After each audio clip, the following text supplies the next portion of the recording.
عبدالمطلب بن ہاشم۔ عبدالمطلب کا نام شیبہ ہے، اس کی وجہ تسمیہ یہ ہے کہ ان کے سر میں سفید بال تھے۔ عبدالمطلب اس لیے نام ہوا کہ ان کے باپ ہاشم تجارت کے سلسلہ میں شام گئے تھے، وہ مدینہ کے راستے سے ہاشم روانہ ہوئے تھے۔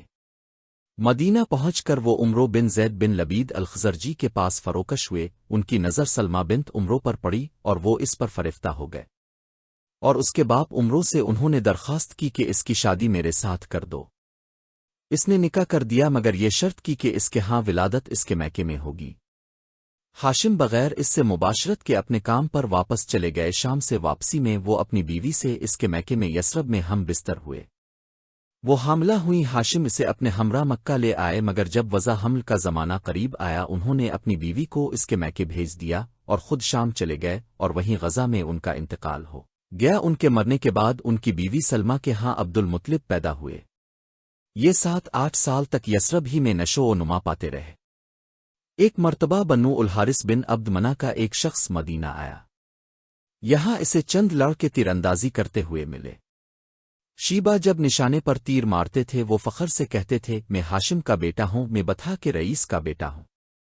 حارث نے ان سے پوچھا، تم کون ہو؟ انہوں نے کہا، میں شیبہ بن ہاشم بن عبد مناف ہوں۔ حارث نے مکہ آ کر مطلب سے جو حجر میں بیٹھا ہوا تھا کہا، اے ابو الحارث سنو، میں نے یثرب میں چند لڑکوں کو تیر اندازی کرتے ہوئے دیکھا۔ ان میں سے ایک ایسا لڑکا تھا کہ جب اس کا تیر نشانے پر لگ جاتا تو وہ اظہار فخر میں کہتا، میں ہاشم کا بیٹا ہوں، میں بتھا کہ رئیس کا فرزند ہوں۔ مطلب نے سن کر کہا، بخدا میں اب اپنے گھر نہ جاؤں گا جب تک کہ اس بچے کو نہ لے آؤں گا۔ حارث نے کہا، اگر اس قدر مستعد ہو تو لو، یہ میری ناقہ سہ میں بندھی ہے، اس پر چلے جاؤ۔ مطلب اس اونٹنی پر سوار ہو کر یثرب آئے۔ سرے شام وہ آبادی میں پہنچے، بنو عدی بن النجار کے محلہ میں آئے۔ یہاں انہوں نے دیکھا کہ قبیلہ کی چوپال کے احاطہ میں لڑکے گیند کھیل رہے تھی۔ اس نے اپنے بھتیجے کو شناخت کر کے وہاں والوں سے پوچھا، یہ ہاشم کا بیٹا ہے؟ انہوں نے کہا، ہاں، یہ تمہارا بھتیجا ہے، اگر تم اسے لینا چاہتے ہو تو ابھی پکڑ لو، اس کی ماں کو اس کی خبر نہ ہونے پائے، اور نہ اگر اسے معلوم ہو گیا تو وہ اسے بھی نہ جانے دے گی، اور پھر ہم بھی اسے جانے نہ دیں گے اور روک لیں گے۔ مطلب نے اسے آواز دی اور کہا، اے میرے بھتیجے، میں تمہارا چچا ہوں، تم کو تمہاری قوم کے پاس لے جانے کے لیے آیا ہوں۔ یہ کہہ کر انہوں نے اپنی اونٹنی بٹھا دی اور وہ لڑکا تیر کی طرح اچھل کر ناقہ کے پچھلے حصہ پر بیٹھ گیا۔ مطلب اسی وقت لے کر مکہ روانہ ہو گئے۔ اس کی ماں کو رات ہونے تک اس کے جانے کی اطلاع نہ ہوئی۔ جب رات کو اسے اس کی اطلاع ہوئی، اس نے شور مچایا کہ کوئی شخص میرے بچے کو بھگا لے گیا، مگر پھر اس کو اطلاع دی گئی کہ اس کا چچا اسے لے گیا ہے۔ عبد المطلب کی مکہ میں آمد۔ مطلب اسے دن چڑھے مکہ لے کر آئے۔ اس وقت سب لوگ اپنی اپنی نشست گاہوں میں موجود تھے۔ وہ پوچھنے لگے کہ تمہارے پیچھے یہ کون سوار ہے؟ انہوں نے کہا کہ یہ میرا غلام ہے۔ اسی طرح اسے لیے ہوئے مطلب خود اپنے گھر پہنچے۔ ان کی بیوی خدیجہ بنت سعید بن سہم نے پوچھا، یہ کون ہے؟ انہوں نے اسے بھی یہی جواب دیا کہ یہ میرا غلام ہے۔ گھر سے نکل کر مطلب حضدرے آئے۔ یہاں سے انہوں نے ایک حلہ خریدا اور اسے شیبہ کو جا کر پہنایا، پھر سر شام اسے لے کر بنی عبد مناف کی مجلس میں آئے۔ اس کے بعد وہ لڑکا اسی حلہ کو پہنے ہوئے مکہ کی گلی کوچوں میں پھرا کرتا تھا، اور چونکہ مطلب نے اپنی قوم سے بھی ان کے دریافت کرنے پر یہی کہا تھا کہ یہ میرا غلام ہے، اس وجہ سے سب اسے عبدالمطلب کہنے لگے۔ اس موقع پر مطلب نے یہ شعر بھی کہا، جب بنو نجار کے لڑکے اس کے گرد کھڑے تیر اندازی کر رہے تھے، میں نے شیبہ کو شناخت کر لیا۔